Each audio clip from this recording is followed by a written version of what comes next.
Благословен и прославен си ти, свети преподобен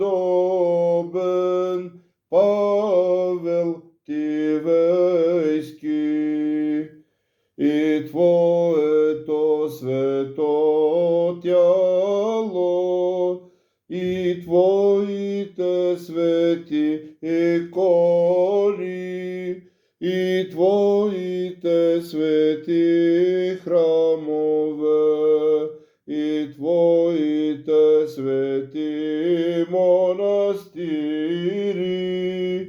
и Твојата света памет, всякога сега и завинаги и во веки веков.